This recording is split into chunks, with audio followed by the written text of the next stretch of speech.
ఈరోజు రాష్ట్రంలో పేద విద్యార్థుల పరిస్థితి ఏ విధంగా ఉందంటే, ఎందుకంటే ఇప్పుడు ఇంకా స్కూల్స్ ప్రారంభిస్తారు. మరో 10 రోజులుంటే అన్నీ ఓపెన్ అవుతాయి. దాదాపు ప్రభుత్వ పాఠశాలలో చదివే 43 లక్షల మంది విద్యార్థుల పరిస్థితి.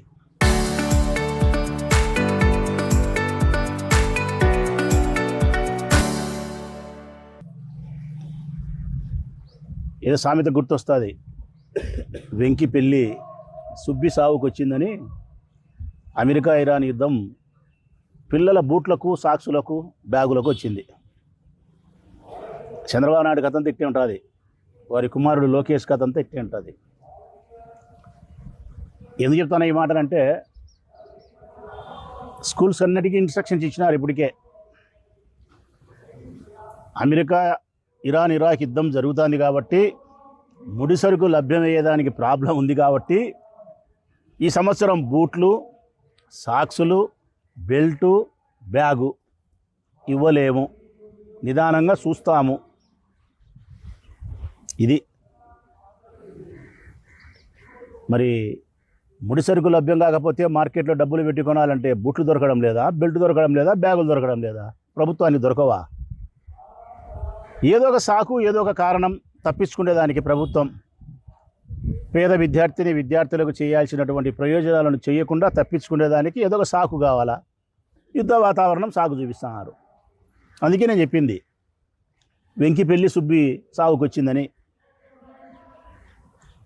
మీరు బాగా గమనించమని ఈ రాష్ట్రంలో ఉండే పిల్లల యొక్క తల్లిదండ్రులకు 2 చేతులెత్తి నమస్కరించి విజ్ఞప్తి చేస్తూ ఉన్నా, గమనించమని ఈ ప్రభుత్వ పనితీరును.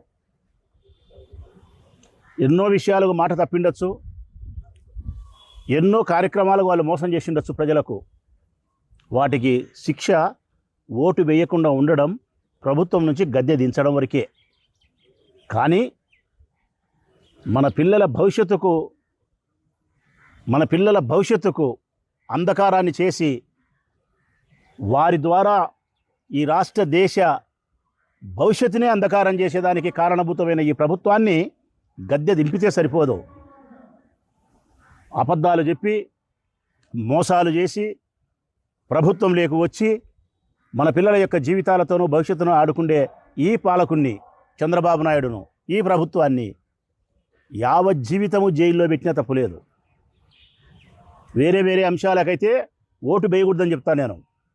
కానీ పిల్లల భవిష్యత్తు చెలగాటం ఆడే ఈ పాలకులను, ఈ ప్రభుత్వాన్ని ఆజన్మాంతం జైలుకే పరిమితం చేసినా తప్పులేదు. ప్రజలేని అడుగుతానా గమనించమని. ఈ 2 సంవత్సరాల కాలంలో విద్యా విధానం ఎటువైపు పోతాంది ఒకసారి ఆలోచించండి ప్రజలారా.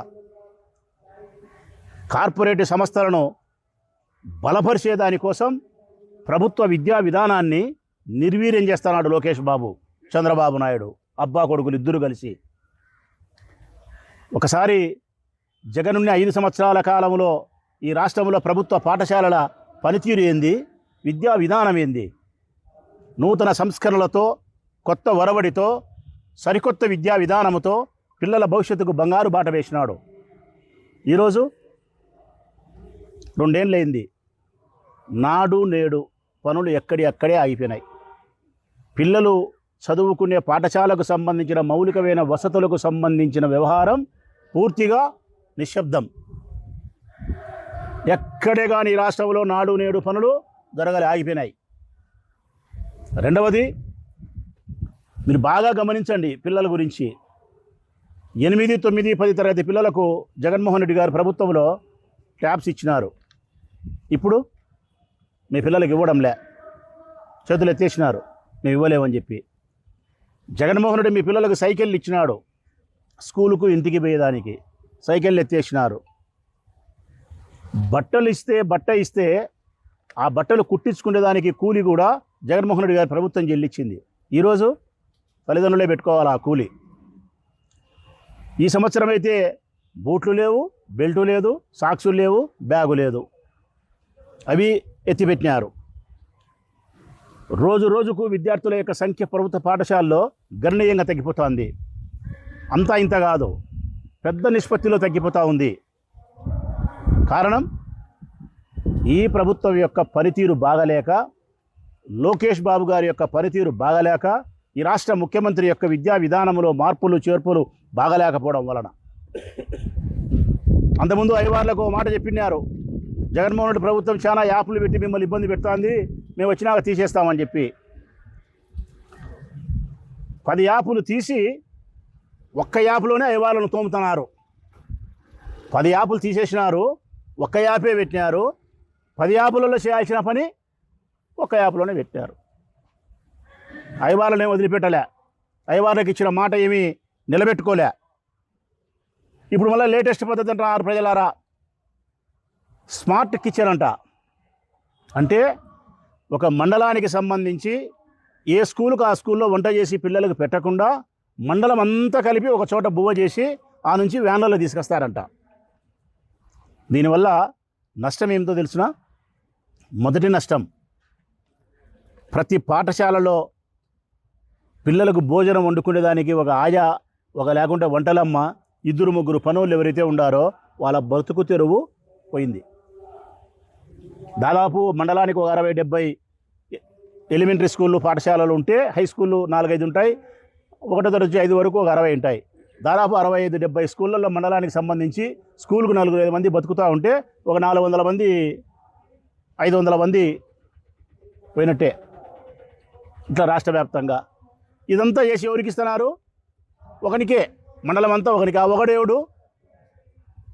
ఒకడేవుడు తెలుగుదేశం పార్టీ కార్యకర్తనా, తెలుగుదేశం పార్టీ నాయకుడా, లేకుంటే లోకేష్ బాబు చెప్పిన మనిషా, లేకుంటే ఆయుష్ ఏదో ఇస్తుంటారు కదా ఈ ఎన్టీఆర్ భోజనం అని చెప్పి కాంట్రాక్ట్లు.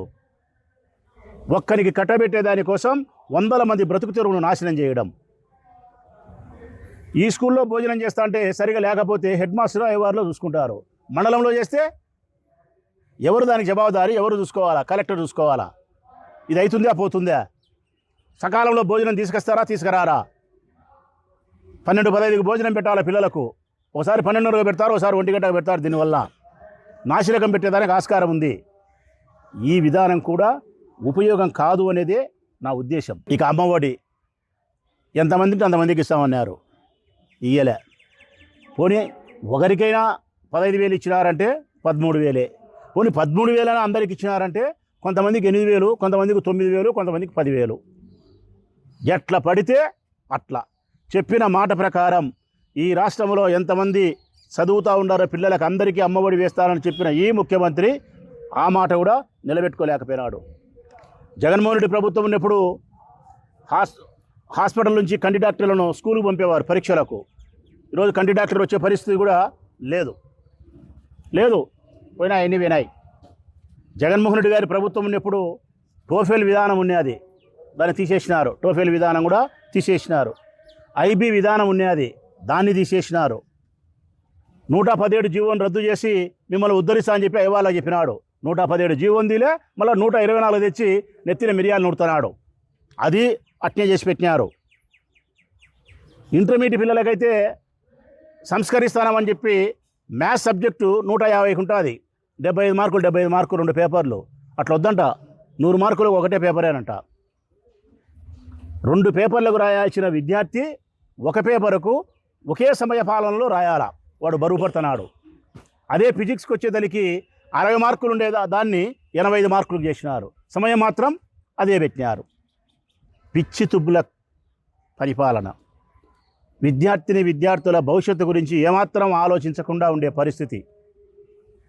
నేను అడుగుతా ఉన్నా ఈ రాష్ట్ర ప్రభుత్వాన్ని, విద్యా విధానానికి సంబంధించి లోకేష్ బాబు గారు మినిస్టరు, ఏం మాట్లాడాలా ప్రజలారా? ఆయన ఈ రాష్ట్రంలోని విద్యా విధానం గురించి మాట్లాడాలా, పిల్లల భవిష్యత్తును ఏ విధంగా తీర్చిదిద్దాలని చెప్పి మాట్లాడాలా, సంస్కరణల గురించి మాట్లాడాలా, మౌలిక వసతుల గురించి మాట్లాడాలా, డ్రాప్అవుట్స్ గురించి ఏ విధంగా తగ్గియాలని మాట్లాడాలా, ఉత్తీర్ణత శాతాన్ని ఏ విధంగా పెంచాలని మాట్లాడాలా.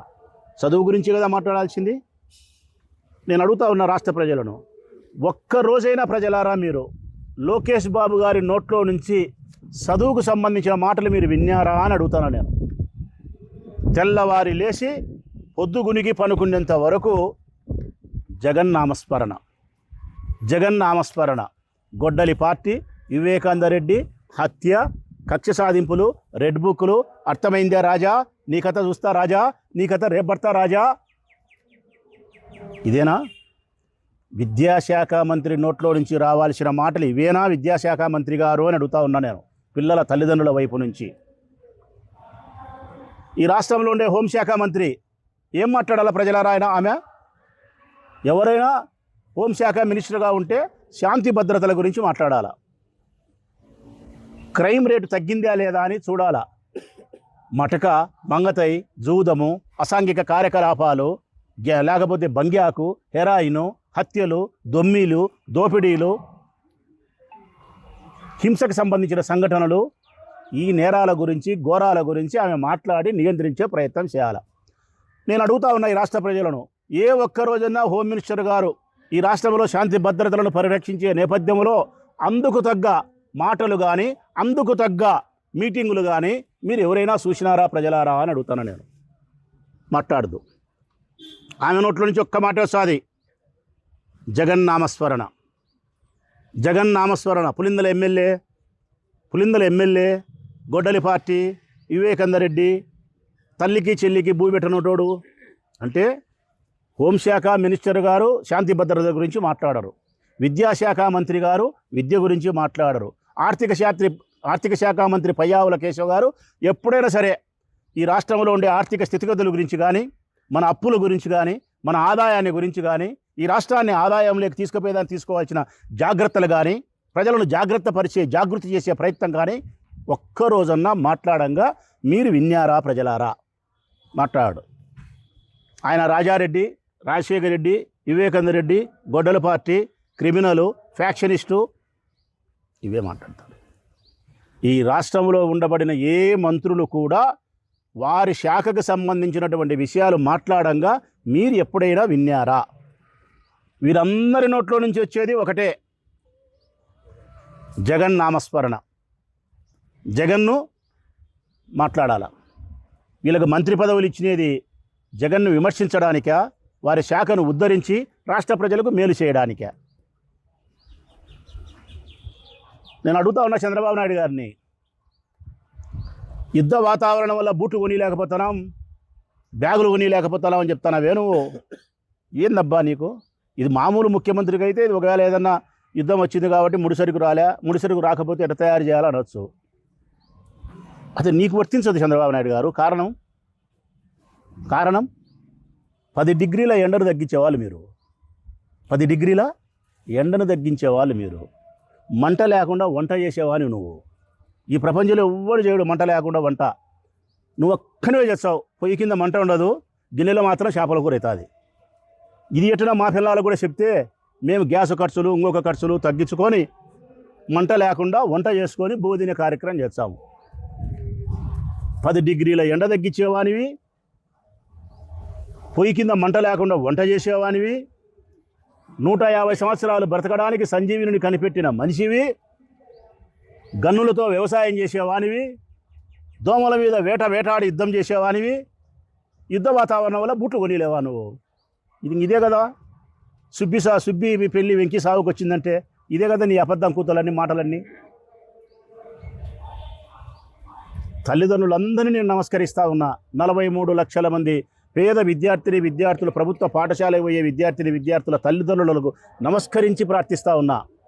ఏ విషయంలో మీరు తప్పు చేసినా పర్వాలే, ఏ విషయంలో మమ్మల్ని మీరు మిస్అండర్స్టాండింగ్ చేసుకొని మాకు ఓటేయకపోయినా పర్వాలే, ఏ ఆశకు మీరు ఆశపోయినా ఈ ప్రభుత్వానికి ఓటేసినా నేను బాధపడలే. కానీ మన పిల్లల భవిష్యత్తును అంధకారం చేసే ఈ ఒక్క విషయంలో మాత్రం ఈ ప్రభుత్వాన్ని క్షమించకూడదని చెప్పి ప్రజలకు విజ్ఞప్తి చేస్తూ ఉన్నా. వీరికి ఓటు వేయకుండా ఉండేదే కాదు, నేను గట్టిగా చెప్తా ఉన్నా, పిల్లల భవిష్యత్తుకు అంధకారం చేసే ఈ ప్రభుత్వాన్ని ఆజన్మాంతం జైల్లోనే పెట్టాలా. ఇంతకంటే గొప్ప నేరం, ఇంతకంటే సమాజానికి నష్టం మరొకటి లేదు. విద్య ద్వారానే మన కుటుంబం బాగుపడుతుంది, చదువు ద్వారానే మన ఊరు బాగుపడుతుంది, చదువు ద్వారానే మన దేశం బాగుపడుతుంది, చదువు ద్వారానే మన విజ్ఞానం, వికాసం, సంస్కారం, అభివృద్ధి, డబ్బు, పేరు, ప్రఖ్యాతి, ఆరోగ్యం సర్వం చదువు ద్వారా వస్తుంది. అట్టి చదువునే మన పిల్లలకు అందకుండా వీరి వింత పోకడితో, వీరి కక్ష సాధింపు చర్యలతో, వీరి అహంతో, వ్యక్తిగత కక్షలతో, అబద్ధాలతో నిర్వీర్యం చేసి నారాయణ లాంటి సంస్థలను బలోపేతం చేయడానికి వీరు తీసుకునే విద్యా విధానాలు ఉపయోగపడుతున్నాయే తప్ప మరొకటి కాదు అనేది సుస్పష్టంగా చెప్పగలుగుతా ఉన్నాను నేను. ఇంకొకటి కూడా మీరు గమనించండి, డిఎస్సి అన్నారు. ఉపాధ్యాయుల యొక్క నియామకాలకు సంబంధించిన పరీక్ష ఏమైంది? అది అవకతవకలైపోయింది, అల్లకల్లోలం అయిపోయింది. చెయ్యి జంపునటోనికి అందుతాంది కాయ పండు, అంతే. ఎవరికి దొక్కితే వాడు మోసం.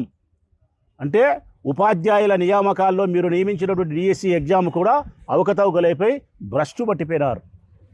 కాబట్టి ఈ వ్యత్యాసాలను గత ప్రభుత్వంలో, జగన్మోహన్ రెడ్డి ప్రభుత్వంలో ఉండే విద్యా విధానాన్ని, ఆనాడు టోఫెల్ విధానం కానీ, ఐబీ కానీ, డిజిటల్ ఎడ్యుకేషన్ కానీ, ట్యాబ్స్ కానీ, సైకిళ్ళు కానీ, భోజనం కానీ, బూట్లు కానీ, సాక్సులు, నాడు నేడు పనులు కానీ, డాక్టర్లు వచ్చి పరీక్షించే విధానం కానీ, అమ్మఒడి వేసిన విధానం కానీ, ప్రభుత్వ పాఠశాలలు నిండు గర్భిణులాగా ఏ విధంగా ఉన్నాయనేది కానీ, ఈ బుద్ధు రెక్క డొక్కలు లోపల పోయి బక్క ఎక్కిన మనిషి తుఫాన్లు సిక్కినోడు ఎట్టుంటాడో అట్టుండాయి పాఠశాలలు. ఈ బుద్ధు ప్రభుత్వ పాఠశాలలు. ఖచ్చితంగా చంద్రబాబు నాయుడు ఈయన 3 సంవత్సరాలుండి మరొక 5 సంవత్సరాలు ఈ రాష్ట్రాన్ని పరిపాలిస్తే నేను ఛాలెంజ్ చెప్తా, ఈ రాష్ట్రంలో విద్యా విధానమే ఉండదు. ఈ రాష్ట్రంలో విద్యా విధానమే ఉండదు. 8 సంవత్సరాలు ఆయన పరిపాలన చేసినాడా, ఈ రాష్ట్రంలో విద్యా విధానమే ఉండదు. ఛాలెంజ్ చెప్తా నేను. దయచేసి పిల్లల తల్లిదండ్రులు గట్టిగా మిమ్మల్ని ఆలోచించమని చెప్పి విజ్ఞప్తి.